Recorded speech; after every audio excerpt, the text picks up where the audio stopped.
चलो बेटा, so now let's talk about respiration in plants. ठीक है, हम आज ही स्टार्ट कर रहे हैं अंकिता। अभी मैं क्लास ओवर नहीं करूंगा, अभी we will start this respiration in plants की हम बात करते थे। ठीक है, अब ध्यान से समझना, सुनना मेरी बातों को। ठीक है, प्लांट फिजियोलॉजी का चैप्टर है, एक मिनट, ये आपका प्लांट फिजियोलॉजी का चैप्टर है, रेस्पिरेशन इन प्लांट्स। आपका सेकंड टर्म का सिलेबस मैं स्टार्ट कर रहा हूं आज से। ठीक है, ओके शिल्पा, एंड सभी बच्चों को क्लियर हो गया हम कौन सा चैप्टर पढ़ रहे हैं? अरे यार एक मिनट बच्चों, just give me 1 minute. Chapter देखो बेटा, प्लांट्स के अंदर जब रेस्पिरेशन होता है तो आप सभी जानते हैं, चाहे प्लांट्स हो चाहे हम एनिमल्स हो, हम सब रेस्पिरेशन कैसा करते हैं? सेलुलर रेस्पिरेशन करते हैं। We all do cellular respiration. ठीक है, सेलुलर रेस्पिरेशन का मतलब क्या है? सेलुलर रेस्पिरेशन का मतलब कि भाई आपके फूड का ऑक्सीडेशन होगा। There will be the oxidation of food. Oxidation of food क्या होता है, कोई बताएगा मुझे? Anyone will please tell me what is oxidation of food?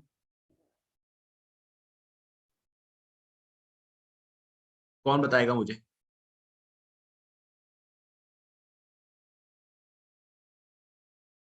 आराधना, शिल्पा, समीक्षा, जना, केमिस्ट्री में पढ़ा है? हे भगवान। तो ज्यादा डिटेल में लेके नहीं चलते, केमिस्ट्री में तो हम जा ही नहीं रहे, बायो में ही रहेंगे। तो ऑक्सीडेशन का मतलब क्या हो गया? यानी कि आपका एडिशन ऑफ ऑक्सीजन।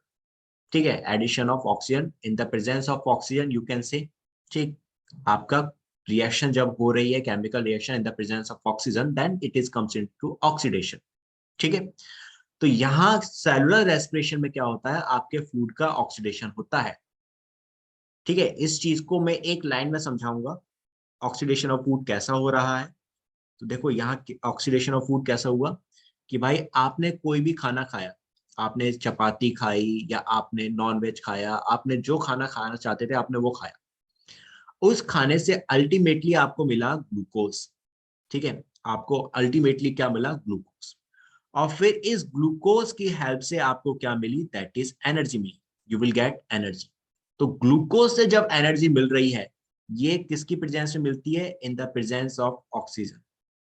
ये एनर्जी आपको किसकी प्रेजेंस में मिलेगी? ऑक्सीजन की प्रेजेंस में मिलती है। ठीक है, ग्लूकोज से एनर्जी जो मिलती है, एनर्जी व्हाट? अब अच्छा, ये जो एनर्जी मिली आपको ग्लूकोज से ऑक्सीजन की प्रेजेंस में, ये एनर्जी आपकी बॉडी या कोई भी लिविंग डायरेक्टली यूज नहीं कर सकता। हम इस एनर्जी को डायरेक्टली यूज नहीं कर पाते। ठीक है, इसलिए इस एनर्जी को आपकी बॉडी ट्रैप करती है एटीपी की फॉर्म में, इन फॉर्म ऑफ एटीपी। तो इसलिए आप एटीपी को एनर्जी मॉलिक्यूल्स बोलते हैं, that is adenosine triphosphate. Adenosine triphosphate, that is. मैं पहले कुछ आपको बेसिक चीजें समझा रहा हूं, फिर हम आगे बढ़ेंगे। ठीक है, तो आपने खाना खाया, उस खाने से आपको मिला डाइजेशन के बाद अल्टीमेटली ग्लूकोज। ये ग्लूकोज का यूटिलाइजेशन हुआ ऑक्सीजन की प्रेजेंस में, दैट इज एनर्जी की प्रोडक्शन में। ये एनर्जी आपकी बॉडी डायरेक्टली यूज कर नहीं सकती थी, इसलिए इस एनर्जी को उन्होंने क्या किया? स्टोर करेंगे या इसको ट्रैप करेंगे एटीपी की फॉर्म में, दैट विल बी। बात यहां तक समझ में आई सभी को?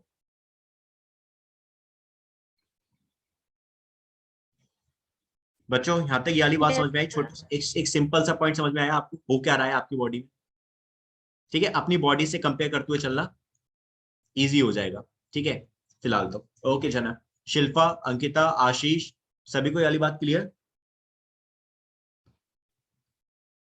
ओके, ठीक है। अब समझना इस चीज को होगा क्या। यहाँ पे बेटा आपका जो ग्लूकोज था, उस ग्लूकोज से आपको एनर्जी मिल रही है। ग्लूकोज में आप मॉलिक्यूल इसके, अगर आप इसके फॉर्मूले को देखो तो क्या है इसका? That is C6H12O6। ठीक है, कितने कार्बन प्रेजेंट है? 6 कार्बन प्रेजेंट है। ठीक है, तो ये 6 कार्बन मैंने दिखा दिया, 1 2 3 4 5 6। ये 6 कार्बन आपके ग्लूकोज के अंदर प्रेजेंट है। इस ग्लूकोज का जब ब्रेकडाउन हुआ तभी तो एनर्जी मिली। तो ये जो आपके कार्बन कार्बन बॉन्ड होते हैं, that is your carbon carbon bond, ये जो मैंने दिखाया, इन कार्बन कार्बन बॉन्ड का क्या हुआ? ब्रेकडाउन हुआ। कौन से एंजाइम्स यूज हुए? Hydrolase enzyme. With the help of hydrolase, as आ रहा है। ठीक है, एंजाइम पहचानने का तरीका मैंने पहले ही बताया है, एज लगा दो एंजाइम बन जाता है। तो हाइड्रोलेज जो एंजाइम थे, इन्होंने क्या किया आपका, that is in carbon carbon bonds का ब्रेक डाउन कर दिया, ठीक है। और जब इन कार्बन कार्बन बॉन्ड्स का ब्रेक डाउन किया, दैट इज, तब आपको क्या मिली, एनर्जी मिली, जो मैंने अभी आपको समझाया, ये एनर्जी मिली। लेकिन इस एनर्जी को आप डायरेक्टली यूज नहीं कर सकते थे, ठीक है। इसीलिए इस एनर्जी को आपकी बॉडी में एटीपी की फॉर्म में ट्रैप कर लिया गया, और दैट्स व्हाई एटीपी को आपने क्या कहा, एनर्जी करेंसी बोला। Is it clear? Energy currency जिसको आप यूज करते हैं, आपकी बॉडी यूज करती है, कोई भी लिविंग है, चाहे प्लांट हो चाहे एनिमल्स हो, सब एटीपी को ही as a energy molecule use करते हैं। Is it clear? Yes sir. ठीक है। अब मुझे एक चीज बताओ, ये एनर्जी करेंसी का मतलब, सीधी सी चीज, हम यहाँ करेंसी क्यों बोल रहे हैं? करेंसी भाई हम इसलिए बोल रहे हैं क्योंकि मेरी बॉडी को अगर कोई भी काम करना है, आपकी बॉडी को या प्लांट को कोई भी काम करना है, तो उसको कुछ करेंसी देनी पड़ेगी, ठीक है। हमें अपनी बॉडीज को अगर मूव कराना है, तो भाई मुझे जाना है किचन के अंदर पानी पीने, तो मैं उठ के जब पानी पीने के लिए किचन में जाऊंगा, तो मेरी एनर्जी फंक्शनल, मेरी बॉडी फंक्शनल हो जाएगी, काम करेगी, उसमें उसको कुछ एनर्जी चाहिए होगी। तो वो एनर्जी उसको किस फॉर्म में मिलेगी, एटीपी की फॉर्म में। उसको कुछ पैसे चाहिए। भाई आप मार्केट में जाते हो कोई सामान खरीदने के लिए, तो आप दुकान वाले को पैसे दोगे, बदले में फिर वो आपको सामान देता है। तो सेम वही चीज यहाँ पर है, आपकी बॉडी को भी कुछ करेंसी चाहिए, जिसके बदले फिर वो आपको काम करके देगी। तो यहाँ करेंसी क्या हो गई, आपकी एटीपी हो गई। Is it clear now? इसलिए हमने इसको क्या कहा, एनर्जी करेंसी कहा। बात समझ में आई? Yes why it sir. Is called currency? Because of this reason. Okay, हमने इसलिए इसको करेंसी कहा। ओके ठीक है। ओके, अब आ जाते हैं नाउ, ये तो एक ओवरव्यू आपने देखा।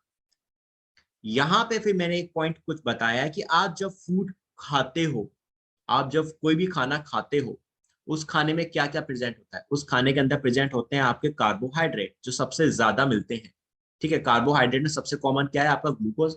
और यू नो 10th क्लास में आप डाइजेशन पढ़कर आ रहे हो, आपने सभी ने देखा था कि आप खाना जब भी खाते हो, उस खाने में होता है starch. When you take any food from a plant, उसमें आपको मिलता है स्टार्च। वो स्टार्च आपकी बॉडी के अंदर कन्वर्ट होता है माल्टोज में, माल्टोज कन्वर्ट होता था आपका, दैट इज अल्टीमेटली ग्लूकोज में, that will finally convert into glucose, और वो ग्लूकोज आपको एनर्जी देता था। उसके अलावा और भी काफी सारे आपके कॉम्प्लेक्स कार्बोहाइड्रेट होते थे, जो फाइनली कन्वर्ट हो जाते थे ग्लूकोज के अंदर। तो भाई आपको जो कार्बोहाइड्रेट खाने में मिलता है, उसमें सबसे कॉमन क्या हो गया, ग्लूकोज। इसके अलावा आपका क्या आता है खाने में, प्रोटीन भी होते हैं, इसके अलावा फैट होता है। ये ग्लूकोज के बाद यूज होता है। सबसे पहले आपकी बॉडी यूज करेगी ग्लूकोज को, उसके बाद यूज करती है फैट।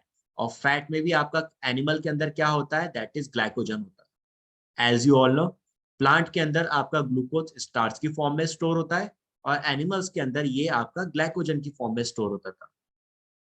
और इसके अलावा आपको कुछ और ऑर्गेनिक एसिड्स देखने को मिलते हैं एक फूड में। तो आपको जो एनर्जी मिलती है वो किससे मिलती है, सबसे ज्यादा आपको कार्बोहाइड्रेट से मिलती है। कार्बोहाइड्रेट के बाद फिर आपको फैट से मिलती है। बात समझ में आई? यानी झनक, आराधना, शिल्पा, अंकिता, आशीष, यस सर। अभी कुछ नोट मत करना, पहले कहानी को थोड़ा समझो, ठीक है। इसको मैं थोड़ा और इजी वे में समझाऊंगा, इसको थोड़ा सा और इजी वे में समझते हैं, किसी को प्रॉब्लम है तो ढंग से समझना।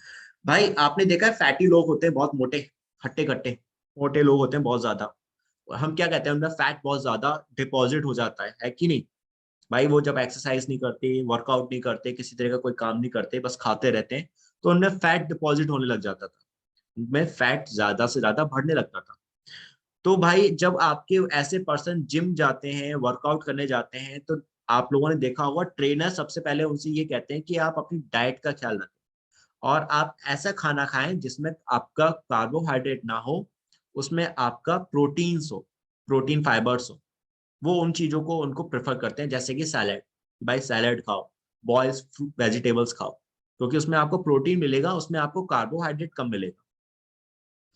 तो ऐसा क्यों बोलते हैं, इसका रीजन है कि आपकी, जब आप वर्कआउट करना स्टार्ट करते हो, तो आप जब कोई भी खाना ऐसा नहीं खा रहे जिसमें कार्बोहाइड्रेट है, ठीक है, आप कुछ भी ऐसा नहीं खाते जिसमें कार्बोहाइड्रेट है, तो सबसे पहले बॉडी आपका क्या करेगी, आपकी जो एनर्जी के लिए सबसे पहले जो ऑलरेडी कार्बोहाइड्रेट आपकी बॉडी में था, ऑलरेडी जो पहले से कार्बोहाइड्रेट आपकी बॉडी में है, पहले उसको बर्न करेगी, पहले उसको यूज करेगी। तो पहले आपका कार्बोहाइड्रेट खत्म होगा आपकी बॉडी में, ठीक है। फिर आप खाना ऑलरेडी ऐसा खा रहे हो जिसमें कार्बोहाइड्रेट है नहीं, तो अल्टीमेटली बॉडी में से कार्बोहाइड्रेट खत्म हो गया, और जो आप फूड खा रहे थे उसमें कार्बोहाइड्रेट था नहीं, उसमें क्या था आपका, दैट इज प्रोटीन्स थे। तो देन जब कार्बोहाइड्रेट खत्म कर देती है बॉडी, उसके बाद फिर आपका आता है फैट का नंबर, यानी ग्लाइकोजन का नंबर, फिर उसका ग्लाइकोजन का नंबर लगता है, ठीक है। तो फिर आपका जो फैट होता है उसको बर्न करना स्टार्ट करती है बॉडी। तो जैसे जैसे फैट खत्म होने लग जाता है, वैसे वैसे बॉडी की शेप आपकी मेंटेन होने लगती है। बात समझ में आई ये वाली? आशीष, आराधना, समीक्षा, Shilpa, Ritika, is it clear? Prabhjot, yes sir. ठीक है। तो Yes, रीजन आप sir. समझ में आ गया भाई, Yes, sir. आपकी बॉडी है तो आपकी बॉडी सबसे पहले यूज करेगी, उसके लिए मेन एनर्जी सोर्स क्या है बॉडी के लिए? बॉडी के लिए मेन एनर्जी सोर्स है carbohydrate, that's a main energy source, उसी से उसको एनर्जी मिलेगी। कार्बोहाइड्रेट की एब्सेंस में फिर आपकी बॉडी एनर्जी लेती है फैट से, दैट इज ग्लाइकोजन से। और ये चीज इंपॉर्टेंट है, इसको मार्क करना। प्लांट के अंदर स्टार्च, एनिमल्स के अंदर ग्लाइकोजन, दैट इज इस फॉर्म में आपका फूड स्टोर होता था। तो एक ये छोटा सा ओवरव्यू मैंने अभी हल्का सा आपको बताया, दैट इज।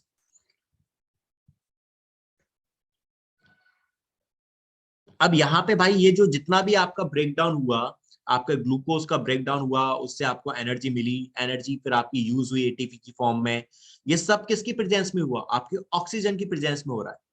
ऑक्सीजन की प्रेजेंस में आपका ये सारी की सारी रिएक्शन बॉडी के अंदर हुई, that is oxidation of food. इसको आप ऑक्सीडेशन कह रहे हो, यानी आपने सभी ने सही बोला था जो बात कही, ऑक्सीजन की प्रेजेंस में जब आपकी कोई रिएक्शन हो रही है दैट इज ऑक्सीडेशन। एक सीधी लाइन, सिंपल सी लाइन, ठीक है। ऑक्सीजन की प्रेजेंस में ये सारी चीज आपने यहाँ देखी। अब यहाँ पे रुको एक चीज, ओके। अब यहाँ पे हम बात करते हैं एटीपी की। मैं यहाँ पे एक डिटेलिंग वाली चीज बताऊंगा, इस चीज को ध्यान से समझना। ये चीज 12th की है, 11th की नहीं है, लेट मी टेल यू। लेकिन यहाँ क्योंकि हम एटीपी की बात कर रहे हैं